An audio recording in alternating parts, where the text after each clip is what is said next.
which is a better investment,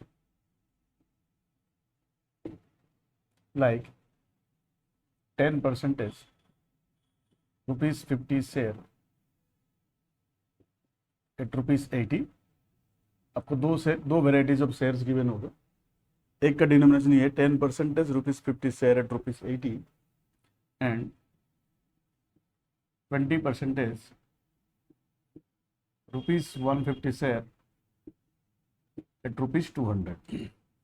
suppose these are the two kinds of shares you are given and आपको पूछा जाएगा कि इनमें से कौन सा बेहतर इन्वेस्टमेंट होगा। ओके, ऐसे क्वेश्चन को सॉल्व करने से पहले मैं आपको एक तरीका बताऊंगा जिससे आप दोनों केस में रेट परसेंटेज को फाइंड कर लोगे। रेट परसेंटेज का मतलब है rate of income.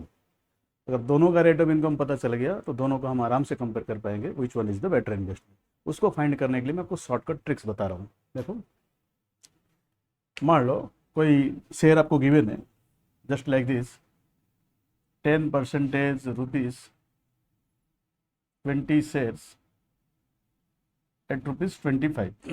Suppose this is how it is printed on the scheme, the 10 percentage rupees 20 shares is going to be at rupees 25। हम ऑलरेडी जानते हैं this is going to be the dividend percentage, this is going to be the nominal value and this is going to be the market value of the share। यहाँ पे हम rate percentage को find करने के लिए कोई formula use नहीं करेंगे, हम टेक्निक यूज करेंगे। टेक्निक का मतलब बेटा देखो, जो शेयर होल्डर होता है उसको डिविडेंड मिलता है एनुअली।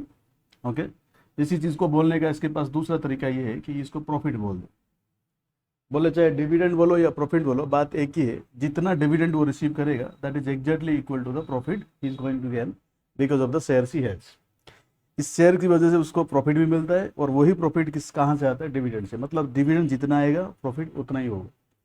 लेकिन जो प्रॉफिट को यूज़ करेंगे हम बेसिकली मार्केट वैल्यू को यूज़ करते हैं और यहाँ पे हमने मान लिया कि रेट ऑफ रिटर्न यानी कि रेट परसेंटेज है आर परसेंटेज और डिविडेंड परसेंटेज यहाँ पे क्वेश्चन में गिवन है that is 10 percentage, but rate percentage हमें कैलकुलेट करना होता है। हम यहाँ पे ये टेक्निक सीख रहे हैं कि how to calculate the rate percentage. लेकिन प्रॉफिट कैलकुलेट करने के लिए हम हमेशा यूज करेंगे rate percentage on the investment. यहाँ पे इन्वेस्टमेंट कितना करना पड़ रहा है? एक शेयर के लिए 25 रुपीज़। और डिविडेंड को कैलकुलेट करने के लिए हम हमेशा यूज करेंगे dividend percentage on the nominal value. जहाँ पे डिविडेंड कैलकुलेट करना होता है dividend percentage on the nominal value calculate करेंगे, जहाँ पे प्रॉफिट कैलकुलेट करना होता है that is rate percentage on the market value. बोलने का मतलब है दोनों का वैल्यू तो आज मैथमेटिकली सेम आएगा, बट रेट परसेंटेज यूज करोगे तो मार्केट वैल्यू यूज करना पड़ेगा, अगर डिविडेंड परसेंटेज यूज करोगे तो नॉमिनल। ऐसा क्यों? Dividend percentage is always calculated on the nominal value यानी कि face value and rate percentage is always calculated on the market value, but दोनों का अमाउंट सेम होता है।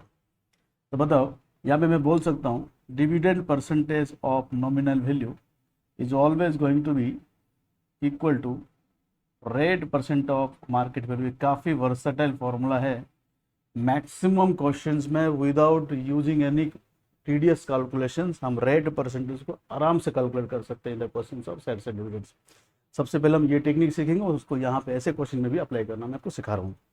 बोलो बेटा, इसी डाटा को देख के मुझे बताओ डिविडेंड परसेंटेज कितना गिवन है यहाँ पे? क्या 10 परसेंटेज गिवन है? Let us substitute the values.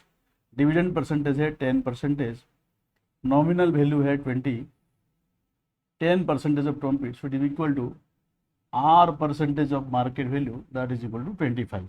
Is it clear? Let us solve it.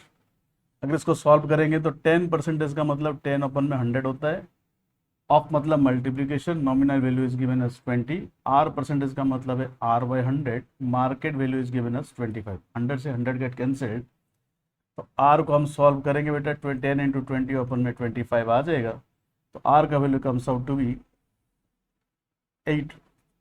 Are का value comes out to be 8 percentage. So what is R here? 8 percentage is the value of R. In this way हम लोग इस question में कोई भी formula हमने use नहीं किया, जैसे कि इनकम बाय इन्वेस्टमेंट इंटू 100 और इनकम पर share divide by market value of 1 share into 100, ऐसे कोई भी लेंथी फॉर्मूला यूज नहीं किया। बस जो भी डाटा गिवन था इस क्वेश्चन को हमने दोनों साइड से सॉल्व कर दिया। बट इसको सॉल्व करने से पहले क्या लॉजिक काम किया हमारे लिए कि जो डिविडेंड आप रिसीव कर रहे हो that is exactly equal to profit, और जो भी चीज़ आप प्रॉफिट के नाम पे रिसीव कर रहे हो that is exactly equal to the dividend receive. लेकिन आप हमेशा याद रखना, जब हम आर परसेंटेज यानी कि रेट परसेंटेज को यूज़ करेंगे we have to use the market value. जब हम डिविडेंड परसेंटेज को यूज करेंगे we have to use the nominal value. The fact being R percentage is always calculated on the market value यानी कि investment, and dividend percentage is always given on the nominal value, that is the face value of the share. Okay, अगर ये समझ में आ गया, इसी चीज़ को हम लोग यूज करने वाले हैं to find out which one is the better investment. आप ये देख रहे हैं बेटा, इन दोनों डाटा हमारे पास गिवन है. इन दोनों केस में हम बेटर इन्वेस्टमेंट को कैलकुलेट करेंगे. तो हमने एक यहाँ पे दीवार बना दिया. यहाँ पे मान लो रेट ऑफ रिटर्न है R1% और यहाँ पे मान लो रेट ऑफ रिटर्न है R2%. R1 और R2 में जो बड़ा होगा वो बेटर इन्वेस्टमेंट होगा. इसमें 10% का प्रॉफिट आ रहा है, मान लो इसमें 15% का प्रॉफिट आएगा, तो this is better investment. Let us calculate it. मैंने आपको क्या फॉर्मूला बताया बेटा, dividend percentage of the nominal value should be equal to rate percentage of the market value. बराबर, डिविडेंड परसेंटेज क्वेश्चन में कितना गिवन है, 10%. Put it here, 10% of nominal value that is 50 is equal to R1%. R1 मुझे calculate करना है. R1% of market value that is 80. 10% का मतलब होता है 10/100. ऑफ का मतलब मल्टीप्लिकेशन. R1% का मतलब है R1/100 इंटू 80. 100 से 100 को कैंसिल. तो यहाँ पे मैं R1 सॉल्व करूँगा तो R1 का वैल्यू आएगा 10 इंटू 50/80. 0 से 0 कैंसिल हो गया. 2 से काटा तो यहाँ पे 4 आया, 2 से काटा तो यहाँ पे 5 आया. तो R1 का जो वैल्यू आ रहा है वो आया 25/4 यानी कि 6 होल 1/4%. Keep it aside. मुझे बस याद होना चाहिए कि R1 का वैल्यू हमने कैलकुलेट कर लिया है 6 whole 1/4%. Let us calculate R2 here. R2 को कैलकुलेट करने के लिए वही तरीका यूज कर रहा हूँ मैं. Dividend percentage of nominal value is equal to R2% of market value. बताओ बेटा, डिविडेंड कितना गिवन है यहाँ पे, दिस इज गिवन एज 20. मैं डायरेक्ट लिख रहा हूँ 20/100. Nominal value is given as 150. R2 मुझे कैलकुलेट करना है R2% of market value. Market value is given as 200. दोनों साइड से मैंने 100 को कैंसिल कर दिया. तो 20 इंटू 150/200 अगर मैं ये करूँगा तो मुझे R2 मिलेगा. R2 मुझे देख लिया 20 से कट रहा है बेटा, 10 से मैं इसको कैंसिल कर दिया, 0 से काट दिया, तो R2 का वैल्यू काफ़ी तगड़ा आ गया 15%. बट क्वेश्चन में रिलेटिवली क्लोज वैल्यूज देंगे. यहाँ पे 6 होल 1/4%, तो यहाँ 6 होल 2/3%, ऐसे कोई फ्रैक्शन दे देंगे जिसमें कंपेरिजन और थोड़ा क्लोज आ जाए. पर ठीक है, मैंने डाटा रैंडमली ले लिया था.